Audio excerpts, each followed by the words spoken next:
Welcome to season 2 of Rediscovering Self with Amritam. And on this season's very first episode, we have with us Ashok Uncle, the heart and soul of Amritam. What an auspicious start to the season. Amritam is an Ayurvedic lifestyle brand and wellness community, growing globally, celebrating nature, beauty, and mindful living. This is your host, Shweta Dalmi, and on this season, we together take the journey of building a healthier, happier, and fuller life through the power of incredibly powerful Ayurveda. Yes, it's about our health, our happiness, and that too at our own place. Our very own Amritam, your Amritam. Let's get started. Hello Ashok uncle. आज मैं ये नहीं बोलूँगी कि welcome to rediscovering self with Amritam, but मैं आपको thank you बोलना चाहूँगी कि आपने हम सबका एक्चुअली अमृतम की दुनिया में स्वागत करा। आयुर्वेदा और अमृतम और हमारा एक ऐसा सुंदर रिश्ता बनाने के लिए जो मैं जानती हूँ सफ़र आसान नहीं रहा होगा, पर आपने अंकल किया एंड थैंक यू दुनिया को अमृतम देने के लिए, इस दुनिया में अमृतम को लाने के लिए। थैंक यू जेन्युइनली दिल से। जी। तो अंकल आप बताइए, आप अपना इंट्रोडक्शन दीजिए। आप बताइए कौन हैं आप? कौन है ये स्पेशल इंसान और क्या है आपका रिश्ता अमृतम के साथ?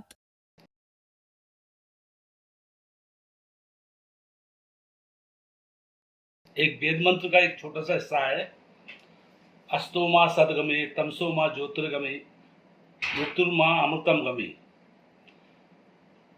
उसका अर्थ सीधा सीधा ये है कि अंधकार से भोलेनाथ हमको या सूर्य भगवान हमको अंधकार से प्रकाश की ओर ले चले। क्योंकि मैं उनको बहुत मानता हूँ, तो मुझे भी लगता है कि शायद कुछ जिम्मेदारी मेरी भी बनती है कि जितनी मेरे को जानकारी है, जितना मुझे ज्ञान है, जितना मुझे अनुभव है, मैं अपने अनुभव के आधार पे और लोगों को भी अंधकार से प्रकाश की ओर ले जा सकूं।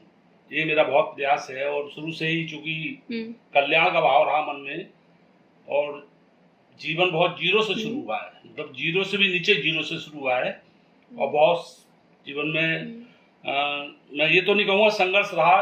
संघर्ष तो बहुत अच्छी चीज है। कड़ी मेहनत, संघर्ष, तकलीफें, परेशानी व्यक्ति को ज्ञान भी देती है और आगे भी बढ़ाती है।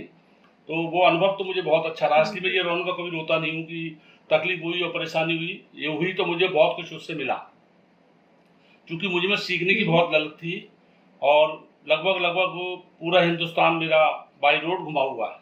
लगभग अप्रोक्सीमेट 35-40 लाख किलोमीटर में अभी तक चल चुका हूँ और मुझे घूमने का भी शौक है। इस दरमियान कई सारे मंदिर, खासकर विशेषकर शिव मंदिरों का मैं विशेष दर्शन के लिए अभिलाषी रहा हूँ, गया हूँ। और दुनिया में मुझे बहुत सारे जानकार, बहुत सारे ज्ञानी लोग मिले जो आयुर्वेद की नॉलेज रखते थे। कोई अघोर पंथ से था, उनको भी नॉलेज थी। गांव के भी कई जानकार, वैद्य, सारे लोग जो आयुर्वेद से जुड़े हुए लोग थे, तो मैं उनसे डिस्कशन करता, चर्चा करता, कब कौन सी जड़ी बूटी काम आती है, इसका नाम क्या है। जैसे अजवाइन को यावानी खांडव भी बोलते हैं। अजवाइन 4-5 तरह की होती है, सबके अलग अलग वर्ग हैं। ऐसे बहुत सारी चीजें आयुर्वेद में।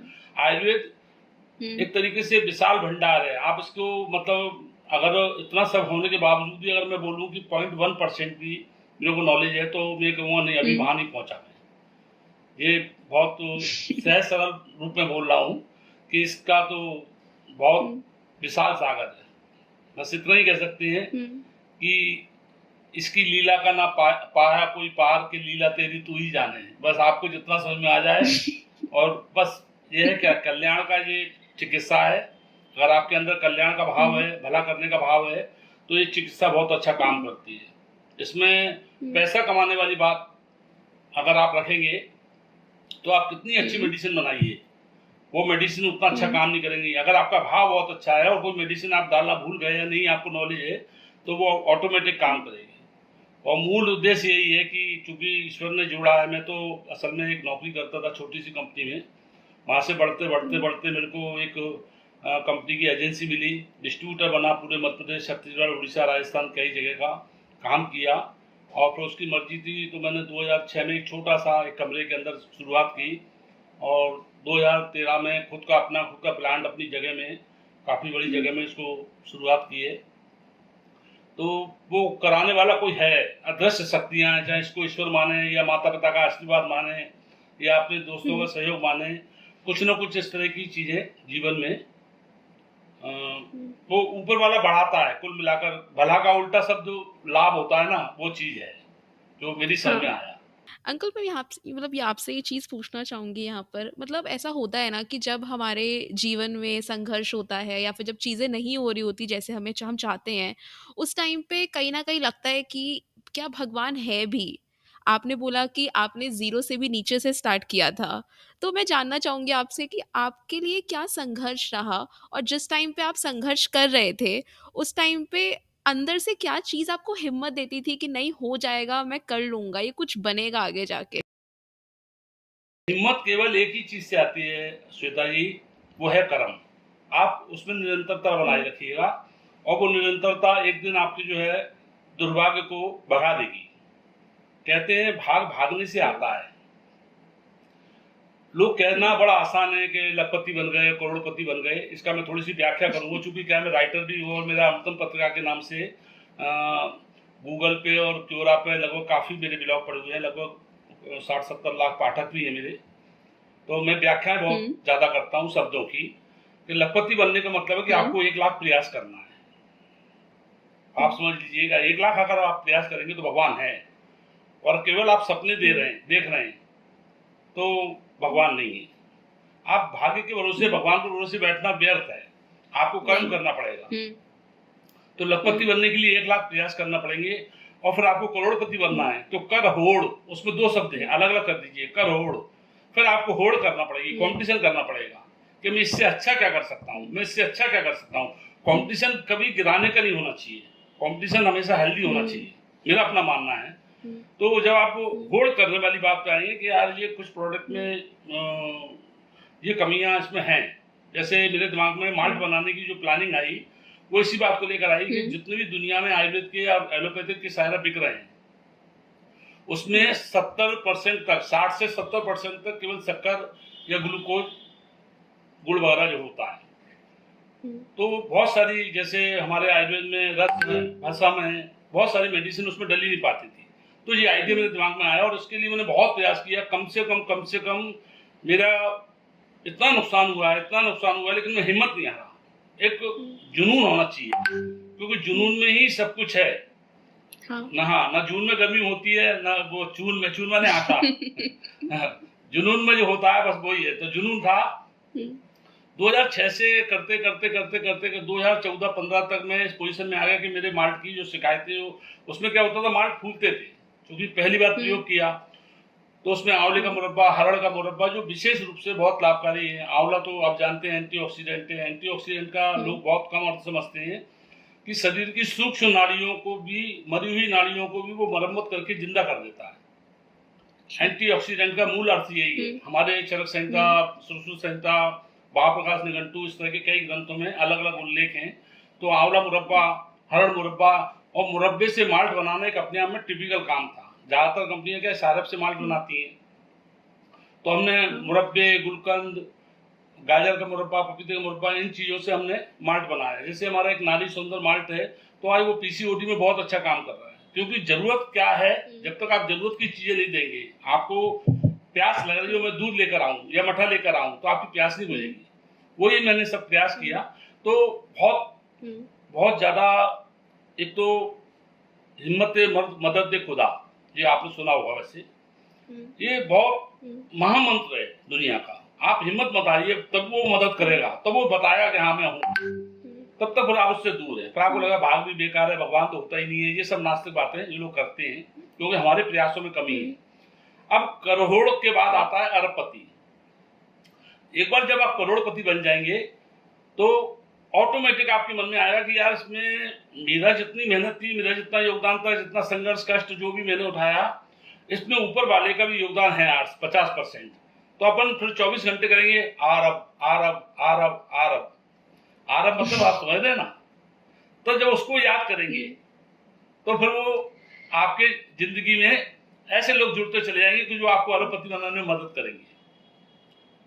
वैसे आदि शंकराचार्य ने भी ये कहा है, अगर सरल भाव से समझा जाए तो जीवन को, कि मैं अति दुर्बल, मैं मतिहीना, जो कछु कीना शंभु कीना, ये भाव आपकी जिंदगी के सारे अभाव मिटा देगा। मेरा अपना ये, मैं अपनी बात कर रहा हूं इसके बाद आता है मैडम खरबपति।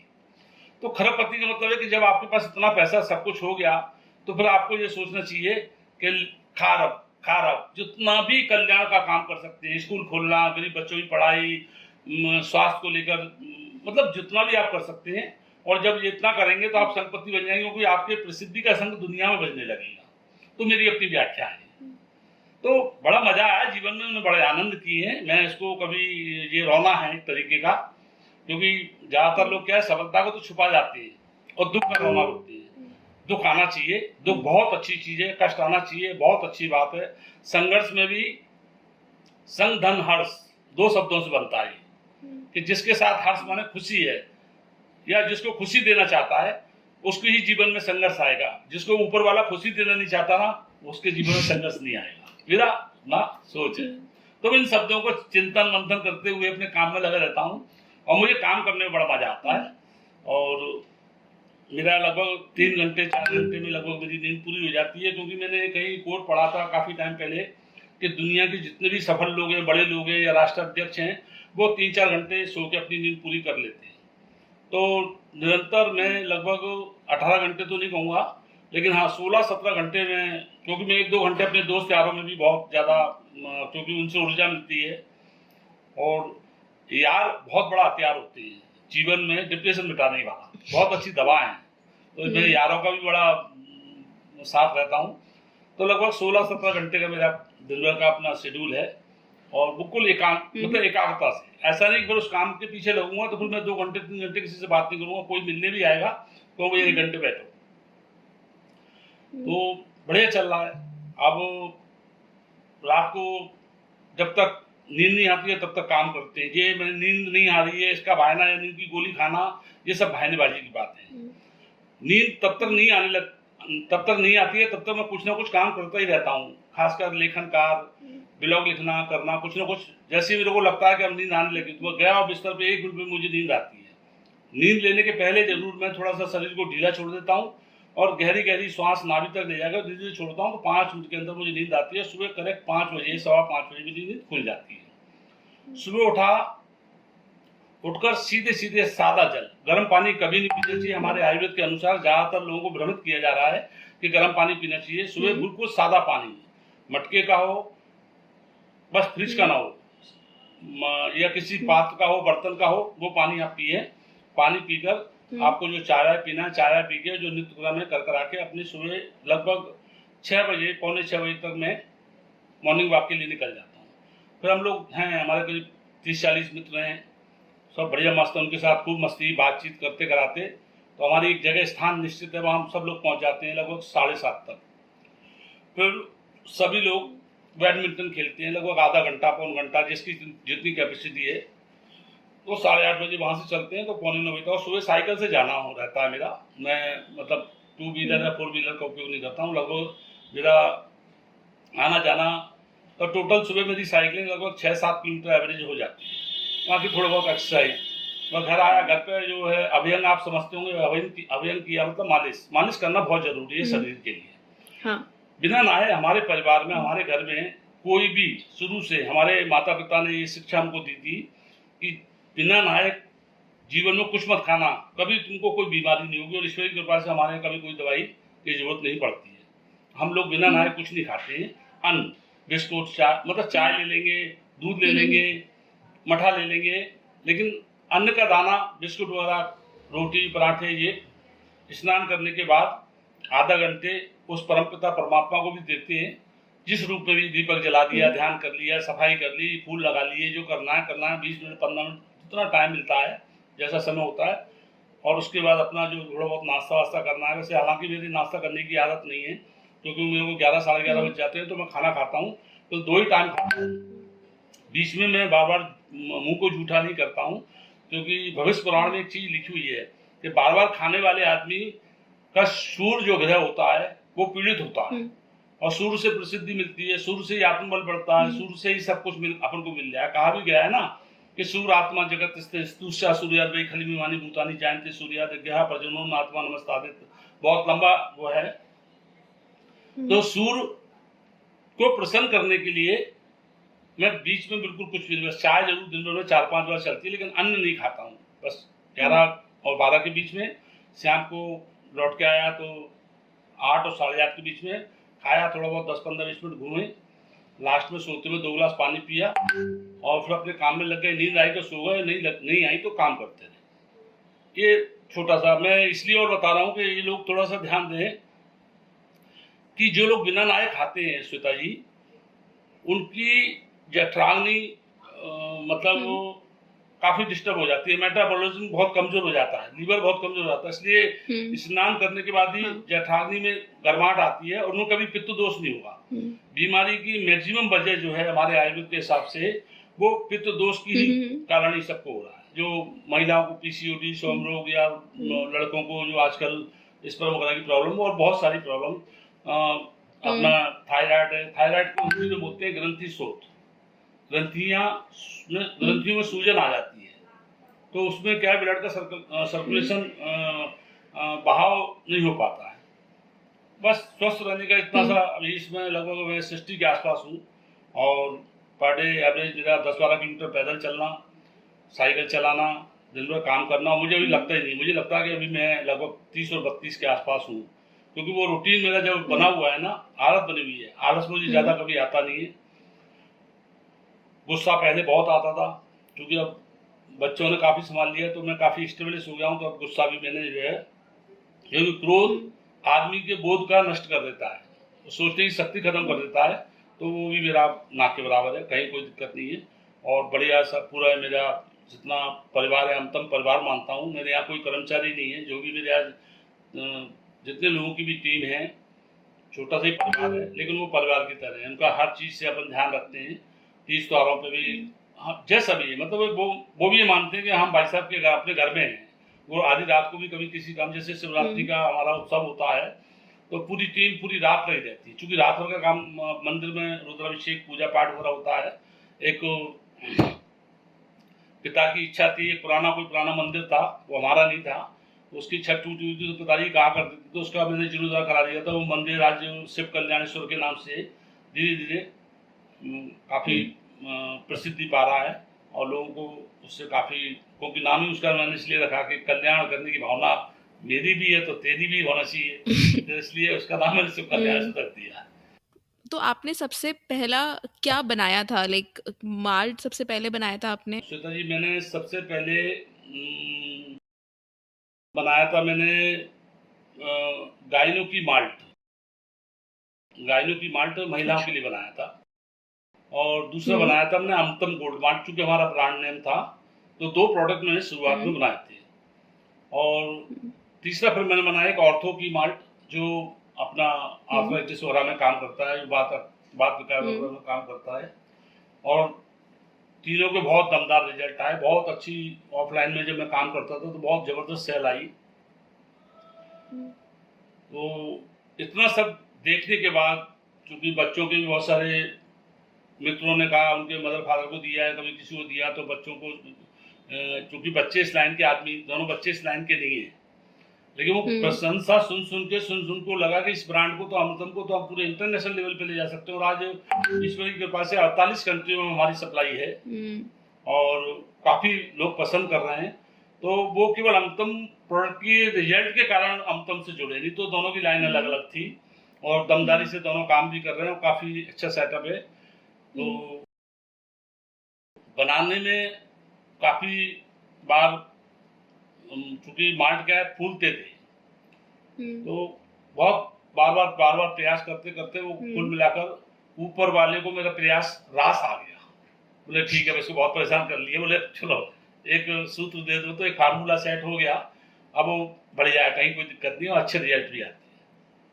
और लगभग इस समय मेरे ख्याल से शायद मुझे तो मालूम नहीं है, बच्चे देखते हैं 120 के आसपास प्रोडक्ट हमारे ऑनलाइन है मार्केट में। जितने भी प्रोडक्ट्स, जैसे आज अमृतम की, जितने भी प्रोडक्ट्स आज अमृतम की वेबसाइट पे हैं, तो उन सारे प्रोडक्ट्स की जो रेसिपी होती है उसे कैसे बनाते हैं, तो वो सब कुछ मतलब आप देखते हो? हाँ जी, पूरा सारा हमारे प्राचीन आयुर्वेद ग्रंथों में है। और फिर हमारा खुद का निजी अनुभव है, चूंकि मार्केटिंग का काम किया है, तो लगभग पूरे हिंदुस्तान में 2 से 3 हजार वैद्यों से मिला, जिनमें से 100, 150, 200 वैद्य ऐसे रहे कि उनके बताई हुई कुछ चीज़ें बहुत काम आई कि किसको डालना जरूरी है और किसको डालने से कोई फायदा नहीं है। तो बहुत सारी चीजें वैद्यों ने बताई, जैसे हरड़ मुरब्बा है, तो हरड़ मुरब्बा एक अपने आप में बहुत टिपिकल काम है। तो हरड़ मुरब्बा बनाना, फिर उसको पीसना, पीस के उसको देसी घी में सिकाई करना, फिर उसको बनाना, तो एक थोड़ा सा मेहनत वाला काम तो है, लेकिन मजा आता है। मेहनत से क्या घबराना, मतलब मजा आता है। अपना उद्देश्य है कि लोगों को कुल मिलाकर मैक्सिमम फायदा हो, और ये नहीं कि उसको सालों खाना पड़े, मतलब उसको लगे कि हाँ 10 दिन में मुझे इतना फायदा है। बाकी तो वो आयुर्वेदिक मेडिसिन है, खाने की तरह है। जैसे हम खाना खाते हैं वैसे आयुर्वेदिक खा सकते हो। आप लाइफ टाइम खाओ, आप लाइफ टाइम स्वस्थ रहोगे। कहीं कोई आपको, ये मैं दावा कर सकता हूँ कि कोई भी महिला, जैसे गायनों की माल्ट हमने जब बनाया था तो उसका नाम बाद में हमने चेंज किया, नारी सुंदर माल्ट किया। नारी, हाँ। हाँ, क्योंकि वो थोड़ा कुछ प्रॉब्लम थी ट्रेडमार्क वगैरह की, तो नारी सुंदर माल्ट किया। तो नारी सुंदर माल्ट के बारे में मैं इतना जरूर कह सकता हूँ कि कोई भी महिला उसको अगर लगातार खा ले तो गारंटी है कि महिलाओं से संबंधित बहुत सारी जो प्रॉब्लम है उसकी वो तो कभी होना नहीं है, और बल्कि जो आजकल 40, 42, 45 के बाद जो रजो निवृत्ति जो हो जाती है, मोनोपॉज जिसको कहते हैं, वो 50-52 तक जा सकती है। मतलब आराम से इतना उसको उस तरीके से उसमें फार्मूले में अपन ने लिया हुआ है, क्योंकि मेडिसिन सारी दुनिया में है लेकिन जानकारी की कमी है। और दूसरी बात क्या है कि ज्यादातर जो आयुर्वेद की पुरानी कंपनियां हैं उनके फार्मूले 100 साल पुराने, ज्यादातर सब कंपनियां, मैं नाम नहीं लूंगा उनका, ज्यादातर सभी कंपनियां जो है 100 साल पुरानी है और 100 साल पुराने फार्मूले हैं, और आज के हिसाब से वो फार्मूले काम नहीं कर रहे हैं। अब आज के टाइम से बिल्कुल नए फार्मूले की जरूरत है, स्ट्रॉन्ग फार्मूले की जरूरत है। तो उस हिसाब से भी अपन ने रिसर्च करके उस प्रोडक्ट को बनाया है। तो वो गायनों की जो बनाया था उसका नाम अपन ने बस परिवर्तन किया है। बाकी हमारा अमृतम गोल्ड माल्ट भी मार्केट में उपलब्ध है, ऑर्थो की गोल्ड भी मार्केट में उपलब्ध है, ऐसे हमारे पाइल्स की माल्ट भी है। ऐसे करीब लगभग 15 माल्ट हैं। और दूसरा हमारा जो अमृतम च्यवनप्राश है वो महंगा बहुत है, क्योंकि वो प्राचीन पद्धति जो 5000 साल पुरानी तरीके से अगर अपन च्यवनप्राश बनाएंगे तो वो उतना ही महंगा पड़ेगा, क्योंकि मैं और किसी चीज से नहीं बनाता हूँ। जैसा उसमें है कि भाई 3 महीने जो आंवला आता है, कच्चे आंवले को ऐसे बनाना है, ऐसे प्रोसेस करना है, उस तरीके से उसको बनाया, बनने में करीब उसको 1.5 महीना लग जाता है। तो अमृतम च्यवनप्राश हमारा स्टॉक में कम रहता है, क्योंकि बन उतना ही पाता है, डिमांड उसकी बहुत बनी रहती है। और थोड़ा महंगा है क्योंकि 400 ग्राम लगभग 2000 रुपये के आसपास। एक हमारा पुरुषों के लिए बी फेदाल गोल्ड माल्ट और कैप्सूल भी आता है, और नारी सौंदर्य कैप्सूल भी अभी हमने लॉन्च किया है। पिछले काफी टाइम से डिमांड थी, मार्केट में किया है। और इस समय हमारा जो नंबर 1 पे बिकने वाला प्रोडक्ट है वो है Kuntal care herbal hair spa, number 1। उसमें मेरी आत्मा लगी है, बहुत मेहनत की है इसमें। मैंने कहा मैं बाल तो झड़ने नहीं दूंगा, उगाने की मैं गारंटी नहीं लेता, लेकिन 100% लोगों के बाल झड़ना बंद हुए हैं कुंतल केयर। और कुंतल केयर हमारा कॉम्बो है, कुंतल केयर माल्ट भी बनाया है हमने, और माल्ट भी बहुत फायदेमंद है, क्योंकि सारा मामला तो सिर से ही संबंधित है। तो एक मानसिक सुकून उसको मिलता है, क्योंकि ब्राह्मणी, शंखपुष्पी, जटामासी, वाइल्ड ऐसी बहुत सारी उसमें मेडिसिन डाली है कि जो थोड़ा मेंटल हेल्थ को भी वो थोड़ा सा इम्प्रूव करता है, और बाल झड़ना उससे ही बंद होते हैं। और लगाने के लिए, क्योंकि क्या है कि आंतरिक और बाहरी दोनों चिकित्सा बहुत जरूरी है। कुंतल केयर भी हमारा कॉम्बो है। एक हमारा भृंगराज का बारे में तो इतना सारा लिखा हुआ है कि बहुत मोटे मोटे ग्रंथ है। आप ये देखिए, बहुत मोटे मोटे ग्रंथ है, ये देखिए आप, ये ग्रंथों में लिखा हुआ है। तो मैंने भृंगराज शैम्पू बनाया, उसका नाम रखा भृंगराज हेयर थेरेपी। तो वो शैम्पू भी और कंडीशनर भी है। अगर कोई महिला, अगर उसको या कोई भी उसको लगाता है, वो महिला हो या पुरुष कोई भी हो, तो उसको फिर कंडीशनर करने की जरूरत नहीं पड़ेगी। उसको इस तरीके से अपन ने बनाया है, क्योंकि प्रोसेस थोड़े से लंबे जरूर है। मैं उसी प्रोसेस से चल रहा हूँ तो रिजल्ट बहुत अच्छे आ रहे हैं। मैं किसी केमिकल का या किसी एक्सट्रैक्ट का इस्तेमाल नहीं करता हूँ। जो भी कुछ कुदरत ने दिया है, और कुदरत को बस वो कहा है ना कबीरदास जी ने कि ज्यों की तो दर्दी नी चदरिया, तो वही मैं कर रहा हूँ। मैं उसको थोड़ा प्रोसेस को चेंज किया, बाकी तो उसकी मर्जी है। तो अंकल आप ये बताओ कि आयुर्वेदा क्या है और कैसे आयुर्वेदा हमें एक अच्छी, हेल्दी, सुकून भरी जिंदगी में मदद करता है? आयुर्वेद मैडम श्वेता जी ये आयु का वेद है। वेद माने ज्ञान। आयु आपको कैसे बढ़ानी है इसका ज्ञान आयुर्वेद में है और उसके उपाय बताए हुए कि आप ये ऐसे करिए, आज से उतने बजे उठिए। जीवन शैली कुल मिलाकर आयुर्वेद को अपन ये समझ लें कि वो आपको जीवन शैली या लाइफ स्टाइल आपकी कैसी होनी चाहिए वो आयुर्वेद सिखाता है। अगर आप उस चीज को फॉलो करते हैं या उसके मार्गदर्शन मतलब उसके हिसाब से चलते हैं तो ये गारंटी है कि 120 साल तक आदमी चल फिर सकता है। और इसलिए मैं आपको उदाहरण दे रहा हूँ कि अभी एक वो शिवानंद स्वामी है, वो 126 साल के हैं, उनको पद्मश्री अवार्ड मिला है परसों 2-4 दिन पहले।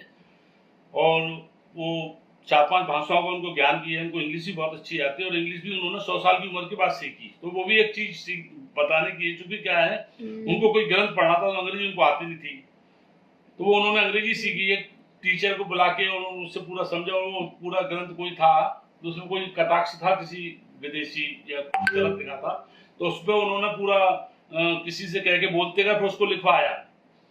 तो अभी आपने देखा होगा लगभग सारे जो पद्मश्री पद्म भूषण और जितने अभी अवार्ड मिले वो लगभग सारे 80-85 साल के आसपास के लोग थे। उसमें कुछ ही थे जो 60-65 के थे, बाकी मैक्सिमम जो थे 17-18 लोग मैं उस दिन देख रहा था टीवी पे।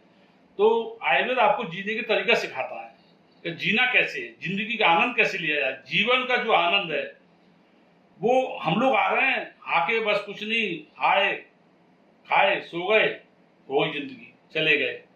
हालत ये है कि हम मर भी रहे हैं तो डॉक्टर की मर्जी से और पैदा भी हो रहे हैं तो डॉक्टर की मर्जी से। हमारी मर्जी है क्या?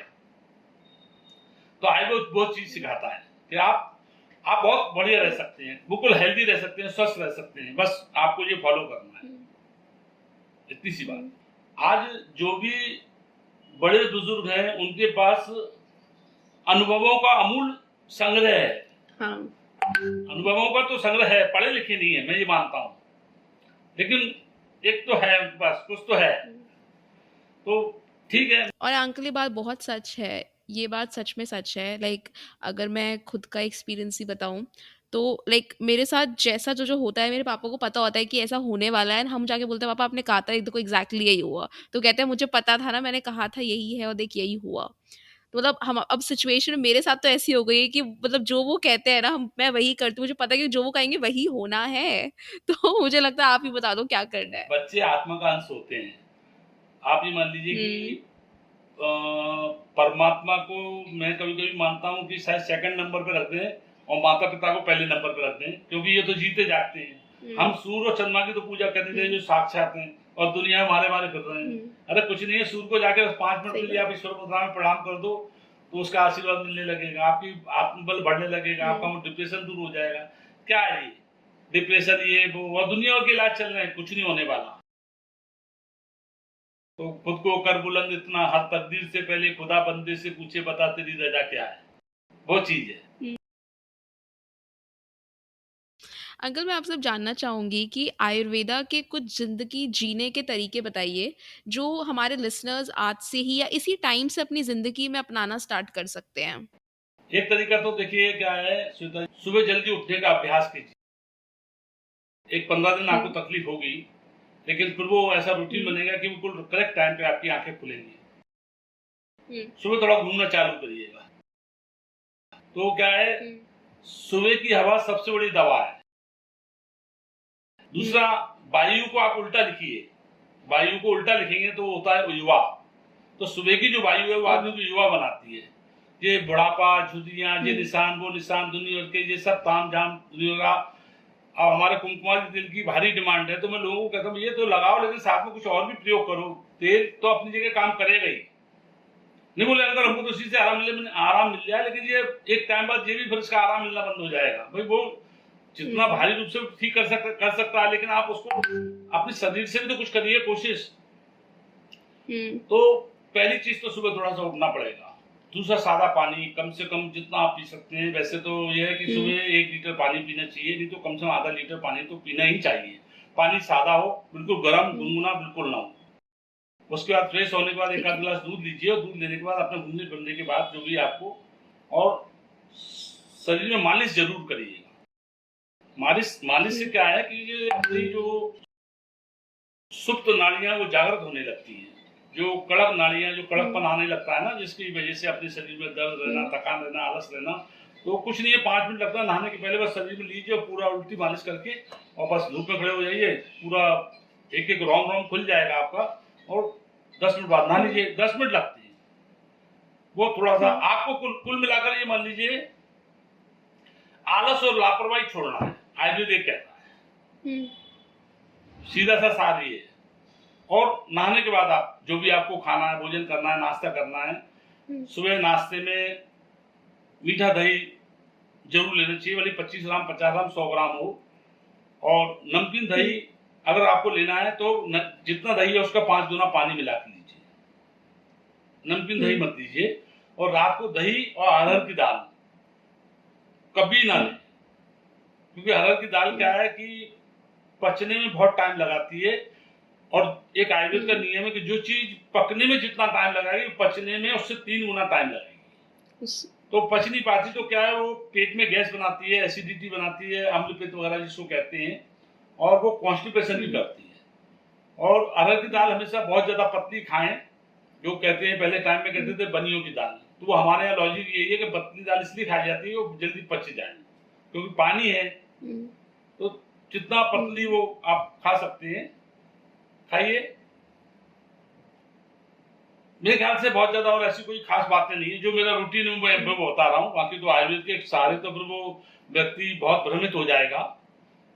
लेकिन मैं अभी तक, कोरोना भी आया तो ईश्वरी कृपा से हमारे परिवार में किसी को कहीं कोई तरह की कोई क्षति नहीं हुई, कोई नुकसान नहीं हुआ, और सब अपना रूटीन में काम करते रहे। बल्कि हमारे लिए तो एक रूटीन अच्छा था कि हम लगभग सुबह 1 घंटे, 1.5 घंटे सुबह, 1-1.5 घंटे शाम को अपना जो है कोई भी भजन वजन या कोई भी अच्छा स्त्रोत वगैरह, चूंकि क्या है, दोनों बच्चों को, मेरे को शिव तांडव का नाम सुना होगा, शिव तांडव स्त्रोत का नाम सुना होगा।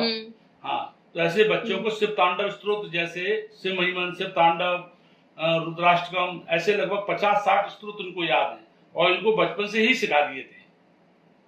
एक संस्कृत के गुरुजी थे, वो इस दुनिया में नहीं है, श्री श्याम मोहन मिश्रा जी, तो बहुत विद्वान थे, प्रकांड विद्वान थे। तो कुछ उनका आशीर्वाद रहा, तो दोनों बच्चों को उन्होंने, मिश्रा जी ने काफी योग बनाया, और संस्कृत में काफी अच्छी पकड़ है, काफी अच्छे स्त्रोत, और बहुत अच्छा शुद्ध बोलते हैं। तो ऐसी बढ़िया चलता रहा। कोरोना में भी कहीं कोई ऐसी लगा नहीं, और वो भक्ति भजन से हमें कोई एहसास नहीं हुआ कि कोरोना कोई बहुत बड़ी आफत है, क्योंकि मंत्रों से मन को शांति मिलती है, और शांति मिलती है तो शक्ति मिलती है। ये इसका एक लॉजिक है, मैं जितना मेरी समझ में आया। एक मंत्र में कुछ तो प्रभाव है, आप मानो या ना मानो।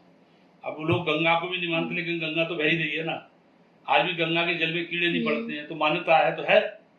अब जो माने तो ठीक है, नहीं माने कोई बात नहीं है, वो चीज है। अंकल, आपने आयुर्वेदा से क्या लोगों की जिंदगी बदलते हुए देखी है? लाइक कोई उदाहरण दीजिए प्लीज।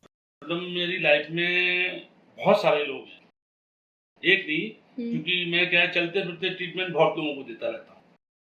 एक हमारे एक मित्र हैं धवल सिंह जी, उनके नाती को पिछले करीब 6-8 महीने से खांसी बंद नहीं हो रही थी। तो मैं अब सब इलाज करा चुका हूँ, और सूजी को मैंने कुछ नहीं करा। आप 2 चम्मच प्याज, एक आधा चम्मच प्याज का रस लो, और उसमें गुड़ मिला के गर्म करके बच्चों को चटा दो आप। मैंने शाम को थोड़ा सा मुलट्ठी पीस लेना, काली मिर्ची, मुलट्ठी और सैंधा नमक, ये 3 चीजें थोड़ा पीस कर, और फिर शाम को चटा देना।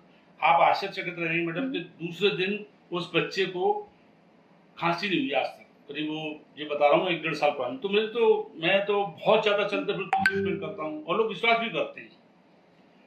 मतलब एक को प्रोस्टेट का ऑपरेशन, मतलब मान लीजिए कल ही होने वाला था, तो मैंने एक उनको छोटा सा ये वो बना के दिया, शिलाजी तो त्रिभंग भस्म का बना के मैंने, ये वैसे 10 पुड़ियाँ खाओ, आपको, आप जांच करा लेना, आपको लगे तो 5 दिन उन्होंने खा के दे दी। तो डॉक्टर का दिमाग खराब हो गया, इतना तेजी से आराम। तो फिर मैंने उनको और पुड़ियाँ बना के दी। हमारे कमल शर्मा जी हैं, वो भी बुजुर्ग हैं, लगभग 71 साल के हैं, तो हमारे बड़े भाई जैसे हैं। ऐसे बहुत सारे लोग, एक नहीं, मतलब हजारों लोग होंगे। हमें किस किस का बताऊँ। मैंने कई लोगों का मोतियाबिंद ठीक किया है, और मैं कोई तरह की मेडिसिन नहीं, बस उनको मैं बोलता हूँ कि मोतियाबिंद या आंखों की कोई भी प्रॉब्लम हो, मोतियाबिंद नहीं, आपको आंखों में चक्कर आ रहे हैं, दिखता कम है, रोशनी या आंसू आना कम हो रहे हैं, केवल कुछ नहीं करिए, सुबह खाली जाकर एक पार्क में जहाँ पर दुआ हो और नंगे पैर उल्टे चलिए 250 कदम। आजमाया हुआ फार्मूला है। आपने अगर 3 महीने प्रयोग कर लिया तो मैडम आपको, श्वेता जी, मोतियाबिंद का शायद ऑपरेशन नहीं कराना पड़ेगा, क्योंकि ऐसे करीब तो 200-250 केस ऐसे हैं कि इनका ऑपरेशन नहीं हुआ बहुत लंबे टाइम। फिर लापरवाही की तो फिर उनको चूंकि कराना ही था तो कुछ ने कराया, और कुछ अभी तक वो नियम अपना रहे हैं तो उनको जरूरत नहीं पड़ी, बोले हमको जरूरत ही नहीं है। कई लोगों के चश्मे उतर गए। तो ऐसे बहुत सारी छोटी छोटी चीजें हैं, वो एकदम मुझे एकदम याद नहीं आ रहा है। मेरा डायरी भरी रखी है, उनमें सब क्योंकि टाइम मिलता है तो पढ़ लेता हूँ, याद आ जाता है। क्योंकि बहुत सारे अघोरियों ने अपने उपाय बताए, तांत्रिकों ने अपने उपाय बताए। मैं आसाम में बहुत जाता रहता हूँ माँ कामाख्या के मंदिर में, तो वहाँ बहुत सारे तांत्रिक अघोरी हैं, मेरे थोड़े से अच्छे मिलने जुलने वाले हैं, वो भी अपने अपने प्रयोग बताते हैं, तो वो भी करते रहते हैं। तो जैसे घर में चूहा हो जाते हैं, चूहे परेशान करते हैं, तो कुछ नहीं, उनमें से एक चूहा लीजिए, जो कपड़े वाली नील होती है ना, बस उसको नील में उसको नीला मतलब उसको डाल के छोड़ दीजिए, उसको देख के सारे चूहे भाग जाएंगे। चूहे का कोई इलाज नहीं है उसके अलावा। तो ऐसे अनुभव हैं। और ये जानकारी मैं ज्यादातर अपने कोरा पे, अमृतम पत्रिका करके कोरा पे या गूगल पे मैं जानकारी देता हूँ। मेरा अमृतम पत्रिका मतलब गूगल पे कोई भी जानकारी पढ़ना है। और काफी कॉमेडी ब्लॉग भी रहते हैं मेरे आज के हिसाब से, जो बच्चों को चल रहे हैं, दिल फिल वाले, ये वो इस मोहब्बत वाले, तो वो मैं सब लिखता रहता हूँ, सबको अच्छा लगता है और हिट भी होते हैं। एक एक ब्लॉग कभी 3-3 लाख लोग देखते हैं। ठीक है अंकल, मेरे आपसे आखिरी 2 सवाल हैं। पहला सवाल ये है कि आयुर्वेदा की कौन-सी चीज़ आपको सबसे ज़्यादा आश्चर्यचकित करती है? मैडम, हरड़ 3 तरह की आती है। एक छोटी हड़ जिसको बाल हड़ बोलते हैं, एक साधारण हड़, और एक बड़ी हड़ जो हिमाचल साइड में होती है, उसका फल काफी बड़ा होता है। उसको आयुर्वेद में अभया भी बोलते हैं। अभया का मतलब होता है कि जो भय मुक्त कर देती है, शरीर के रोगों से बिल्कुल भय मुक्त कर देती है, कोई भय नहीं रहता। तो रूटीन में अगर व्यक्ति हरड़ और आंवले का मुरब्बा रूटीन में लेता रहे तो उसको जीवन में कोई बीमारी होगी ही नहीं। मतलब बहुत ज्यादा मेडिसिन लेने की जरूरत नहीं है, और नॉर्मल टेस्ट अच्छा है दोनों का। थोड़ा वो कसेला टाइप का टेस्ट है, और आंवला मुरब्बा तो आप जानते हैं, वह कुछ नहीं, एक एक पीस दोनों में से ले लें मुरब्बे का, और उसको, और नहीं है तो हमने तो अपना बनाया ही है, हमारे माल्ट सारे हरड़ और मुरब्बा और आंवला मुरब्बा ये तो है ही, तो अमृतम गोल्ड मान लें। उसमें उस तरीके, उसमें और भी मेडिसिन है, करीब तो 45 तरह की मेडिसिन और भी है, तो वो ले सकता है। अमृतम च्यवनप्राश भी ले सकता है, उसमें भी हरड़ मुरब्बा और बहेड़ा भी है, और मुनक्का भी है जो बड़ी दाग बोलते हैं, किशमिश भी है। ऐसे बहुत सारी मेडिसिन है। तो मैं इनका उपयोग काफी करता रहता हूँ, लोगों को बताता रहता हूँ, और लोगों को इससे बहुत फायदा होता है। एमोगाइसिस की प्रॉब्लम हो, एसिडिटी हो, कॉन्स्टिपेशन हो, ये सब जगह काम करती है। आंखों की प्रॉब्लम में भी काम करती है, और बालों में भी काम करता है। ये सब चीजें अमृत हैं मतलब आयुर्वेद। तो आपको आयुर्वेदा की सबसे अच्छी बात क्या लगती है? लाइक ऐसी कोई बात आपको लगता है कि बस आयुर्वेदा यही है? आयुर्वेद असल में एक हिसाब से मैडम अध्यात्म से जोड़ता है, मन बड़ा प्रसन्न रहता है आयुर्वेद से। मन में कोई विकार नहीं, कोई कलेश नहीं, कोई टेंशन नहीं, न किसी का बुरा सोचना है, न किसी का बुरा करना है। एक अलग टाइप का मन में बड़ा अच्छा भाव रहता है, क्योंकि वो सारी आयुर्वेद की किताब पढ़ेंगे तो उसमें सारा शिव ने ये किया, उसकी खोज इंद्र जो की खोज इंद्र ने, भगवान शिव ने बताई कि इंद्र जो यहाँ मिलेगी, ऐसे ऐसे किस्से कहानियां हैं, तो वो कहानी टाइप की भी बड़ा मजा आता है। तो आयुर्वेद मतलब ये मान लीजिए कि एक तरीके से ईश्वर का ही एक दूसरा रूप मान लीजिए, माता पिता मान लीजिए। माता पिता जैसे हमको जन्म देते हैं, लेकिन जीवन हमको आयुर्वेद देता है, मैं ये कह सकता हूँ। जीवन जो है वो हमको आयुर्वेद से ही मिलता है। अब जैसे हम घर में खाना भी खा रहे हैं, तो ये सारा सब कुछ निघंटू में दिया हुआ है कि लौकी क्या काम करेगी, करेला कब खाना चाहिए, गाजर कब खाना चाहिए, प्याज के क्या फायदे हैं, लहसुन के क्या फायदे हैं, मसालों के क्या फायदे हैं। बहुत सारे मसाले दिए हुए हैं, है ना। 16 तरह के मसाले खाना चाहिए, हम लोग 4-5 तरह के मसाले खा रहे हैं। तो सब मसालों के अलग अलग हैं। लोगों ने क्या है कि जैसे लाल मिर्ची जरूर खाना चाहिए, लोग लाल मिर्ची नहीं खा रहे हैं इस समय, क्योंकि लाल मिर्ची कैंसर रोधक है। जो कैंसर की बीमारी हो रही है वो लाल मिर्ची छोड़ने से हो रही है।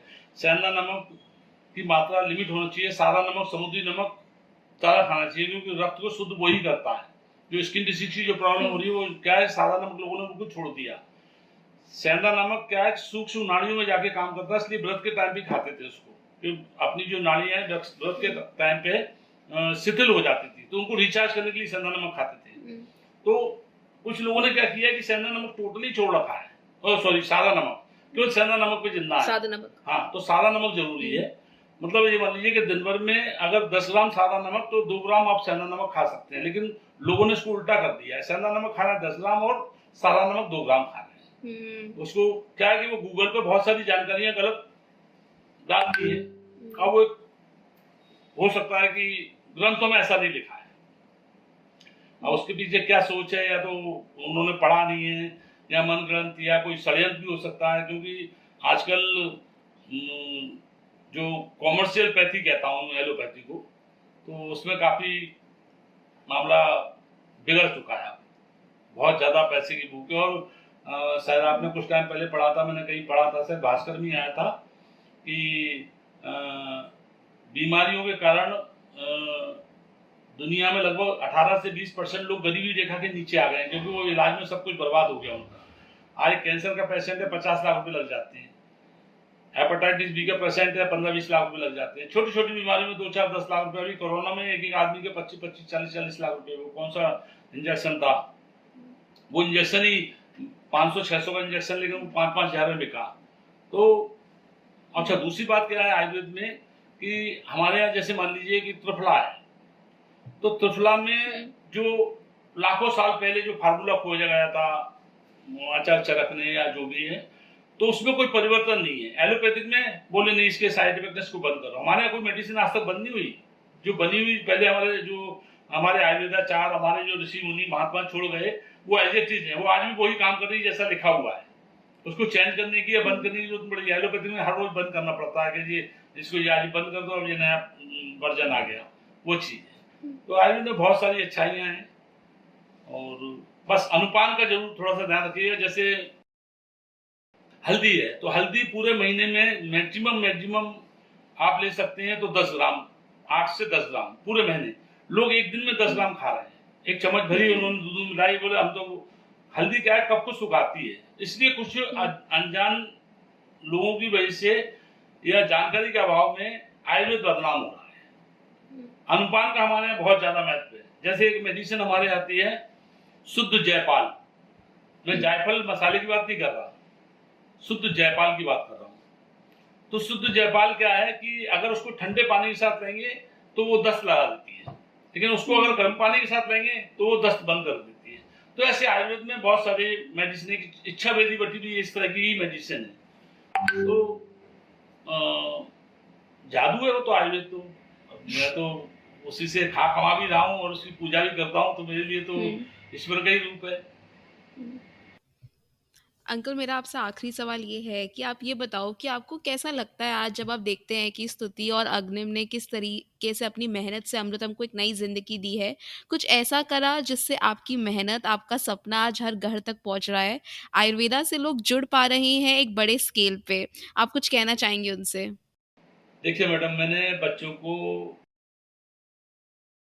जब इनका बचपन था तो मेरे पास और तो कोई बहुत ज़्यादा सुविधाएं नहीं थी कि बहुत ज़्यादा अच्छे कपड़े पहना सकूं या बहुत ज़्यादा इनको कहीं घुमा सकूं, पिक्चर दिखा सकूं।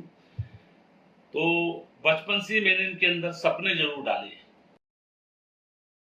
मैंने इनको सपने डालना शुरू कर दो, बाकी तो ये सब करेंगे। और सपनों की वजह से इन लोगों ने अपनी पढ़ाई लिखाई बहुत अच्छी की। स्तुति ने क्राइस्ट यूनिवर्सिटी से, SIT बेंगलोर से आर्किटेक्ट किया और अपनी अपनी मर्जी से विषय चुने और अपनी अपनी मर्जी से उन्होंने किया। और 2018 में जैसे ही इन्होंने मेरे बिजनेस को संभाला, तो सही बात तो ये है कि मुझे उम्मीद नहीं थी कि ये हम तुमको यहाँ तक पहुँचा देंगे। बिल्कुल बड़ा इन्होंने भी बहुत मेहनत की। एक एक चीज पर उन्होंने, डिजाइन पे, पैकिंग पे, कि कोई भी पैकिंग इस तरह की नहीं होनी चाहिए जो किसी को नुकसानदायक हो। हर चीज पे बिल्कुल क्वालिटी पे फिर मशीनों पर कि कहाँ कौन सी मशीनें ज़रूरी हैं, कहाँ हाथ की ज़रूरत है। जो कि गाय में मैक्सिमम कोशिश मेरी हाथ की रहती है, लेकिन कुछ चीज़ें तो एक हमने कौचे की मशीन बनवाई। वो कौचे की मशीन में क्या था कि उसमें लोहा, जो कौचा था वो लोहे का था, तो उन्होंने तुरंत उसको हटवाया। बोले नहीं, लोहे की कौचा नहीं चलेगा। कौचा आप समझते हैं ना, इससे कढ़ाई तुरंत चलता है, कौची बोलते हैं घर में। तो अब उसके लिए खोज की, क्या वो कौचा नहीं तो क्या है। तो फिर उसके लिए सब सारा मैंने खोजबीन करने पता लगा कि बेर की लकड़ी का जो रहता है, तो उस कौचे में बेर की लकड़ियां लगवाई मैंने, बेर की लकड़ी का मोटे पाटे लगवाए। तो ऐसे इन्होंने काफी परिवर्तन किया। और ये लोग तो खैर बहुत ऊंचाइयां छुएंगे, क्योंकि इनमें जज्बा बहुत है कुछ करने का। ये इनका भी भाव वही है कि कैसे हम जैसे स्तुति का है कि एक बहुत बड़ी यूनिवर्सिटी खोलने, उसका गरीब बच्चों को पढ़ाने का, उसको शिक्षित बनाने का उद्देश्य वो कहती है। बच्चे कहते हैं, दोनों ही कहते हैं कि कोई भी देश शिक्षित होने से बहुत आगे बढ़ता है। सबसे बड़ा भला करना यही है। आप किसी को खाना खिला दें, आप उसको कपड़े दे दें, उससे कोई भला नहीं होता है। तो उनका सपना है कि हमें एक बहुत बड़ी यूनिवर्सिटी डालना है, जो हर विषय पर, मतलब उसमें हेल्थ तो मेन रहेगा ही, कि आदमी को एक एक चीज, जीवन के सारे मर्म और नियम उनको बताए जाए, समझाए जाए। तो आज इन्हीं लोगों की मेहनत है। आज ये लोग 50-50, 40-40 कंट्रियां बाहर घूमने गए, अपने कहाँ से कौन से लाइसेंस वगैरह क्या होते हैं, मैं ज्यादा पूछता ताछता नहीं हूँ, क्योंकि वो अपने बिल्कुल एकाग्रता से लगे हुए हैं। तो और अपने दम से ये लोग कॉलेज स्कूल जहाँ इनको जो करना होता है, पूरा इनका सर्किल भी आज ईश्वर की कृपा से काफी बड़ा सर्किल है। और कुल मिलाकर मैं धन हूँ ऐसे बच्चे पाकर, और भगवान सभी को ऐसे बच्चे दे, बस इतना ही कहूंगा। अंकल थैंक यू, मतलब आज आपने जो स्टार्ट किया उसके लिए, और शायद उसी की वजह से आज हम आपको सुन पा रहे हैं, आज आपसे बात कर पा रहे हैं। मतलब मुझे पर्सनली बहुत मज़ा आया आपसे बात करके, बहुत कुछ सीखने को मिला। और मैं इस बात के लिए श्योर हूँ कि जो लोग हमें अभी सुन रहे हैं उन्हें भी सच में बहुत मज़ा आया होगा। थैंक यू, आपने जो कुछ किया, थैंक यू सो मच। जी, जी, थैंक यू।